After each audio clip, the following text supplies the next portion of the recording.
this is the Global Digest think tank group. So you are welcome, Mills. I'm in the UK at the moment. I was in Sweden most of last year, where my passport allows me to. I have a British passport. And obviously, since Brexit, you have to count the days. But I was in Sweden learning about the way that Swedish people do things, which is very interesting. In 2022, there were the three top countries for innovation, the criteria being patents registered, were Switzerland with 8 million people, the United States with millions and millions of people, and the third most innovative country in the world, as far as patents registered was concerned, was Sweden with only 10 million people. It's a very innovative country. It's a place that I have fallen in love. I fell in love with almost immediately. Great, great. And it's a place. It's a place where my co-founder also lives and resides. So I work between the two countries. So basically, you are UK citizen. I'm a UK citizen. I'm in the UK at the moment. I'm speaking to you from the UK. I see. I've been living and working in the UK, but I lived in Spain for 16 years. So I speak Spanish, that is Castellano. I speak Spanish very well. My children are Spanish and also British. And when I was young, my mother is from Croatia. When I was young, we used to travel across Europe in a camper van. There weren't cheap airlines in those days, so we just traveled by car, by vehicle, by Volkswagen. And so I got to know a lot of different cultures from a very young age across Europe, traveling through different countries and so forth. So I have been, my father is British, my mother is Croatian. My father was British, he passed.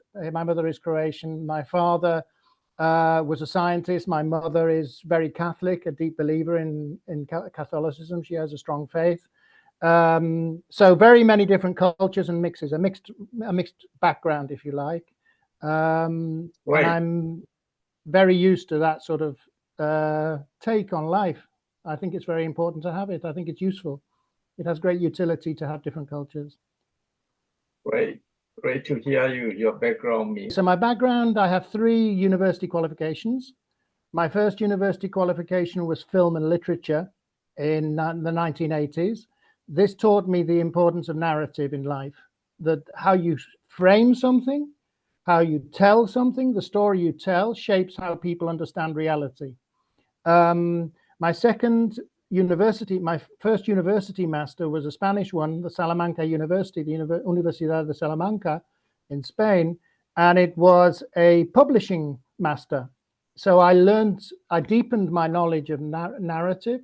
I deepened my knowledge of how the channels of distribution and how content is shaped and delivered and how we edit reality. That's what publishing is about. That's what you do. You edit reality by choosing what to show and what to leave out. So it's a very important job, and you have to be very, very you have to understand your professional responsibility when you edit reality. I think it's really important to do so. And my final master was in 2017 when I graduated from a master in criminal justice, international criminal justice, at Liverpool John Moores University in Liverpool. And it has taken me some time to absorb the lessons of all of that. But what I'm doing now is looking to deliver projects where we capture and validate intuitive thinking. What does mean intuitive thinking? It's basically the kind of thinking we have when we know something is true, but we currently cannot prove it to somebody else. It can get very frustrating. You know something is true in your community. You know somebody is doing something they shouldn't do. So in a criminal justice context, in a law enforcement context, but that's a considerable waste in time and money and so forth. If it were possible to validate the law enforcement officer's intuition, hunch, high-level domain expertise, capacity to see something that others cannot see, we could shorten the time between knowing the suspect is lying and proving in a court of law that the suspect was lying. That's one example, a very tangible example, a very simple example. Some people don't like the idea of intuition at all. They think it's emotional. I don't believe that intuition, gut feeling, if you prefer that term, gut feeling, you know, when you have a gut feeling about something and you say something is wrong here, something's not quite right. Some people think it's an emotional thinking process. I don't think it's emotional. I think it's logical. What's emotional is when we can't prove it, and we get very angry because we say to people, why don't you understand what I can understand so clearly? That's when it becomes emotional, but it's not the thinking process itself. I see. I mean, in that, I'm not sure whether legally or, you know, officially they recognize it. How to distinguish also facts and, you know, the emotion, because yes, that's true. Legal term is very complicated, you know. They, even though It they is. know something wrong, but without evidence, and you cannot confirm. But we can only say that it's not going to be possible if we assume that intuition is not a data set. Now, for example, a very tangible example is microexpressions. That detective I described, the one interviewing the suspect, who he or she knows is telling a lie or believes is telling a lie, it must be proven, you're right. Validation doesn't mean saying I'm right. Validation means telling me when I'm wrong and telling me when I'm right. That's what I'm talking about here. A detective can make a mistake, but more often than not, in an interrogation, an expert in interrogation will know when that person is not saying the whole truth. And that's a data set. When I was doing my criminal justice master, I was working on match days with Liverpool Football Club as an event steward. So security lights, that was my job, to greet people, to make sure they were happy to go into the stadium. And then when they needed to be wanded or searched or whatever, they would be in a good mood by other people who were more expert than me. And I had the opportunity to speak to security people. And I have to tell you, every single person I spoke to said they would not be able to do their job without a sixth sense that they had acquired, without gut feeling. They would not be able to protect themselves from terrorist attack. They would not be able to protect themselves, other people, their colleagues, without this capacity for intuition, without this capacity to have a hunch, a crime hunch. And they would not be able to protect their citizens without this sixth sense. So for me, the conclusion was that is a data set. It's complicated. The problem is the data science doesn't believe it's a data set. And data science is the gatekeeper on where we spend the money. So, I mean, the intuitive, you develop it or you copy from somebody else, the idea? No, I didn't copy it from anyone else. So sometimes there are convergent moments in science and investigation and research. I don't know of anyone else who has considered the options of validating intuitive thinking. I'm open to speaking with people who have or who use different labels. Sometimes it's a question of different labels. So there are many ways of describing intuitive thinking. Let me ask you a question if this has ever happened to you. Do you ever need to take a mission critical decision in your work on the basis of what somebody else in a different specialism tells you is the right answer, is the right decision? Do you ever have to trust somebody else's high-level domain expertise without understanding it yourself? Does that ever happen to you? Yeah, so somebody's specialism, you go to a specialist and you say, what do I do here? You don't know the answer because you're not the specialist in that area. And you go to a specialist who is a specialist in that area and you ask them, what should I do? and they tell you the right answer here, the right decision is this, this, this, and this. And you say, why?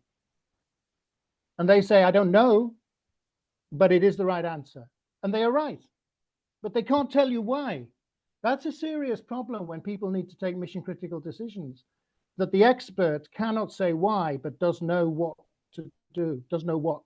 They know what, but they can't say why. That's how complex these decisions are. So what I'm saying here is that we are taking a lot of decisions in geopolitics on the basis of trust, not on the basis of validation, due validation. So and that's a problem. The lady example, she has sex with a guy. People know that. So how can you make validation or confirmation using your intuitive technology? Well, she doesn't Okay, want so to. I would ask, yes, I would ask two questions She here. keeps silent. So let me give you an example of where.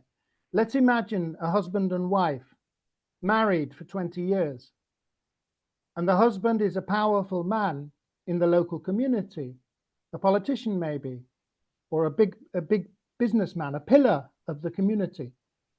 And he has been abusing his wife, not physically, but mentally for 20 years. And the police actually know this is happening because the police have their ear to the ground. They know what happens very often, but they cannot do anything about it because it's his word against her word. And she knows she can do nothing about it. So she never says anything for 20 years, not even to her closest friends, of the mental abuse that her husband has been delivering on her for those 20 years. Now, wouldn't it be a good idea if it were possible in a he said, she said situation, which are very common in law, very common in the courts, very common when you're standing in front of a judge, he said this, she said that. Wouldn't it be good if we could determine with a degree of probability which of those two statements are true?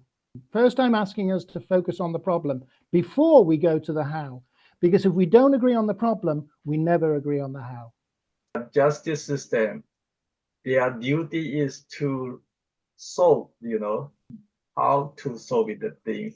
So if I don't know how much connection, relation between technology, like yours, intuitive, the technology and the judicial system, how it's related, connected, whether they were. So how it could interact in practice. Is that what you're asking? Whether they will accept it or not, because Okay, let me give you an example. Let me give you an example of a previous a template for my ideas. When I was a child, so I was a child in the 1970s. I'm 61 now, coming up to 62 this year. And when I was a child in the 70s, there was, even then, CCTV in the UK. There is a lot of CCTV in the UK. I believe that there is more CCTV in the UK per head of population than any country in the world. But certainly there's a lot. It's very common. This is unusual. It's less usual in Sweden, for example. In Sweden, they are more privacy conscious. In the UK, their strategy, I'm not criticizing it, I'm just saying this is the fact. The security philosophy is very dependent on CCTV. Now, in the 1970s, the 1980s, maybe as late as the 1980s, there was a lot of CCTV footage which showed who, for example, went into a shop and attacked with a knife the shopkeeper. But you couldn't use it in court because it wasn't admissible evidence. CCTV cannot use? Then, in the 70s and 80s, it hadn't been made admissible evidence. Because that is, and then recording is a solid evidence, picture and recording. I know, but this is, I'm agreeing with you. What I'm doing is agreeing with you in respect of the integration with an existing criminal justice system. It took time to make it possible to use CCTV in the courts. And how it was done, and it is admissible now, and it has been for many years, in certain cases, I believe, how it was done was making it possible to validate video footage. We didn't change the criminal justice system. We implemented a different system for validation of video. So why it Yes. was not validated in 1970s? Probably because the criminal justice systems are very cautious, as you rightly suggested. Innovation is not something that people who work in the field of precedents, in the field of existing law, in the field of law built on the basis of court cases, which refine in very careful ways the meaning of the legislation that's been passed and so forth. Those systems are naturally cautious systems, conformist. They're conformist systems. And it's good in many cases that they are conformist. So but the problem with innovation, it means they did not trust technology yet at the time. That's right. I would believe that that would be the case. But then they were able to see that it's possible to validate that technology, those images, to say they are true. That's what validation in the context of video images is, that this is a true reflection of what it has seen. Even then, it's not a true reflection necessarily.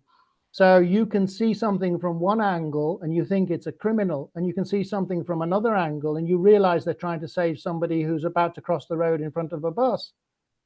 Depending on the image, where the camera is, you get a different perception of what's really happening there. So even there, you need people to interpret what you have in front of you. But the technology itself began to be validated. People in the criminal justice system didn't change criminal justice.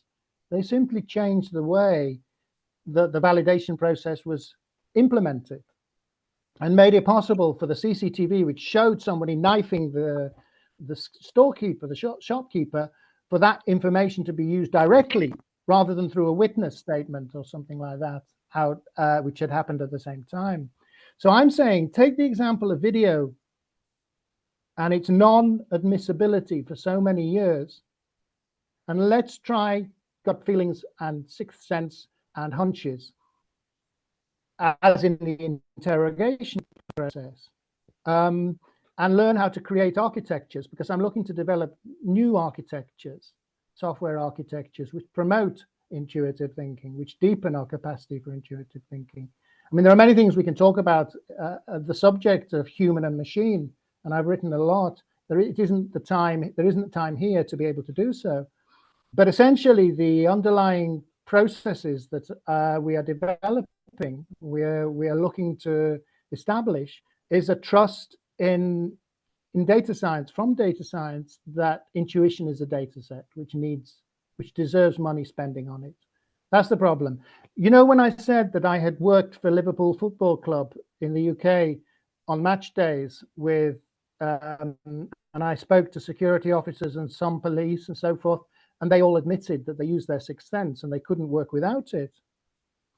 At the same time, I went to a conference in Salford near Manchester, UK, and it was a robotics conference, and I spoke to some data scientists, and I said to them, what do you think about intuition? And they said, don't talk to me about intuition, it's not a data set. So here it's clear that whether you consider intuition a data set or not depends on your professional background. If you are security, if you are law enforcement, if you are espionage, if you are military, you believe in the feeling you have on the back of your neck when you sense somebody is near you who shouldn't be. That's a data set for you that you must have and you must acquire when you are new to the job. But if you are a data scientist, they refuse to create systems that validate that feeling on the back of your neck. That's what we've got to achieve. That's what we've got to achieve. Of course, you know, ordinary people cannot easily understand those technology and new idea, terminology. Mm-hmm. And also still, I have doubt, you know, of course, the CCTV and your intuition is, you know, the different thing is CCTV is recording picture, you know, everybody can see the video and all this activity inside video. But intuitive is invisible thing, so that's more difficult for validation and to make it is fact. That's true, but it's two things here. First, it's invisible because we don't have systems to validate. If we had systems to validate, it would no longer be invisible. Secondly, as far as CCTV is concerned, one of the reasons I so like Swedish law enforcement approaches is one example I saw in the Tunnelbana in Vällingby. Vällingby is a suburb of Stockholm, and the Tunnelbana is the metro, the Swedish metro system, underground and overground. And here they were trialing with public money. They were spending public money on this trial. They were trialing the use of CCTV, a new CCTV, a privacy-conscious CCTV, which didn't record the images, but was still, by the Swedish, considered of utility.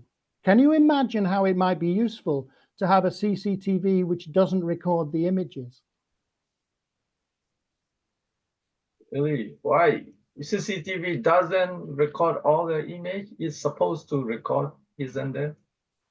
This particular version of CCTV, invented by the Swedish and being trialed on public networks, they took a design decision not to record the images, but still make the CCTV useful. Do you know how they did it?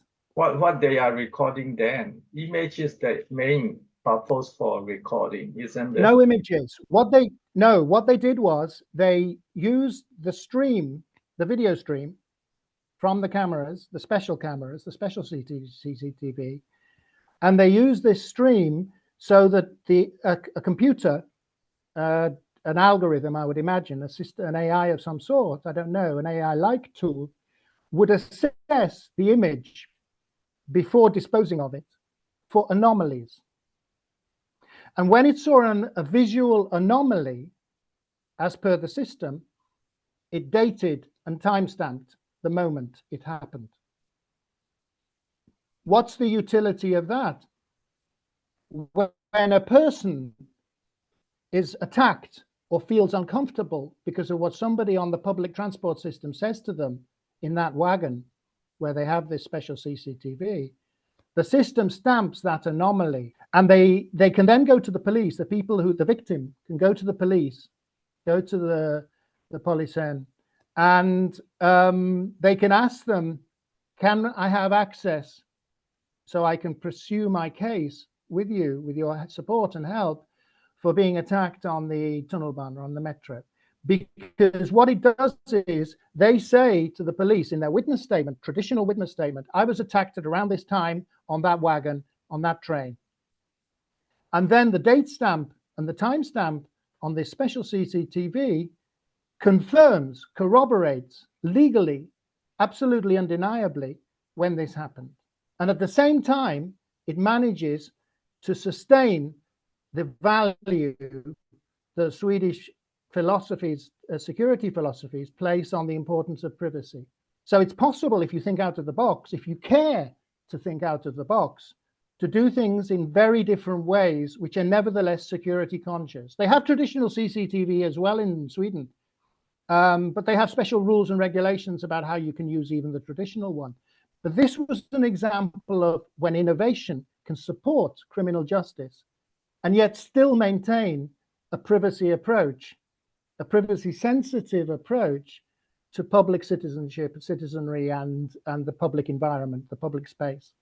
And I would assume, as a gentle academic in these matters, that if you can be respectful to the people will help you as a government and as a security agency. The more respect the governors show to the people, the more likely the people will want to support and engage in positive ways in ensuring a collaborative approach to security. Metro, usually, people are crowded, bullying. But it's not the only tool you would use. As I understood it, this was being trialed in carriages, in trains. Now the train services in Sweden certainly in Stockholm, my experience of them over the year is that they are generally not as in other countries. There is room, there is space to sit. So maybe it's easier for the Swedish to pick up on anomalies with this system. On the other hand, people who propose, who are advocates of AI, say it is capable of doing very many amazing things. I don't know the details of this, but I can send you a photo which shows the website where the Swedish Tunnelbana explains this. I took a photo of the announcement of this trial that take place. So I'm happy to send you that photo, and it does have the link to the website where it explains exactly the details of this trial. But I wasn't even interested in it as to whether it was a good solution or not. What I was interested in it was that the Swedish are prepared to innovate in security. They're prepared to spend public money on trying something new, not just going with the flow. And that's why they're the third most innovative country in the world in 2022, as far as patents registered. In Stockholm itself, they have 10,000 startups. Just in Stockholm, 10,000. 10000. Now that is an incredibly innovative space most people don't know about, and it can produce lots and lots of really good outcomes, because the more you innovate, the more you change the world. Right. I mean, it will be interesting, and especially like it will useful in less crowded area and less later area. And I think the innovation will be good. As for experimental level or the initial part of innovation. I mean, if we want to broaden it a little bit, my argument is simply that, let me ask you a very quick question. So humans are often said to be the strongest link in criminality. And yet the security industry tells us that we are the weakest link in security. Now, I'm interested in that dichotomy. Why is it that humans, when they're bad, are so strong, and humans, when they're good, fighting bad, are so weak?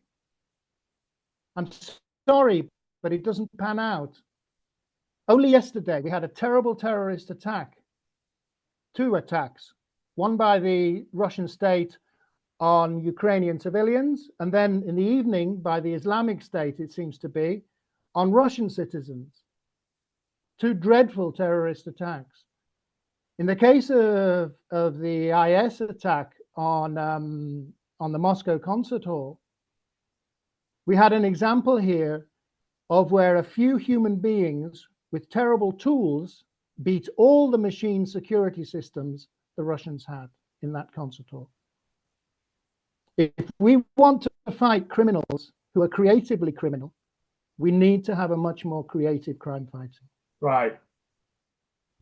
So can you say your idea, intuition, that technology, how can prevent it, terrorism and those geopolitical issues, how can be helpful for I think so.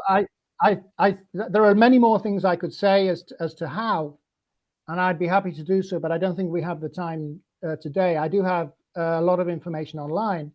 Yeah, we can talk. I do share a lot of the ideas. But all I feel is that if we need to fight fire with fire. If humans are terribly and awfully and violently and abusively creative in crime, we need to think like them. We can't think like them if we just use machines. We can't fight the fire of human criminality with the water of button pressing machines. It's not enough. It works for some things. It works for some things, but it doesn't work for 9/11. It doesn't work for Putin. That is ourselves defending ourselves against Putin's Russia. It didn't work against Hamas. The Gaza Strip must have been the most surveilled, machine-surveilled area in the world. And yet, human beings using missiles as terrible extensions of themselves, machines as extensions of themselves, beat machine surveillance that day, that terrible day. It didn't work then, and it didn't work yesterday in the Moscow concert hall. All of the security that the Russians have in place in that Moscow concert hall, none of them stopped 5 terrible men. So we have to, in my perception is that we have 4 cases now, 4 pieces of strong evidence to show us that we must fight fire with fire. And that means if the criminals are humanly creative, terribly creative in a human way, we need to be as creative in crime fighting, espionage, the military, and so forth as them, which means we must change our philosophies and our technologies. That's my position. Yes, so it means your idea is it will be more helpful, the technology like your intuition, that will be easy to identify and to find out a criminal, you know. It will be helpful for identifying a criminal. If you have more and more advanced technology, even in the future, we may not need judges because the technology will be decided who is wrong and right, you know. A lot of judges are arrow, you know, corrupt. They did not make rightly decisions. So in the future, we may not have a human judge. We may use technology, isn't it? So I think this is a problematic approach, and it's not problematic because of the idea. It's problematic because of the implementation. The implementation involves so how would you train up the AI that replaced the judge?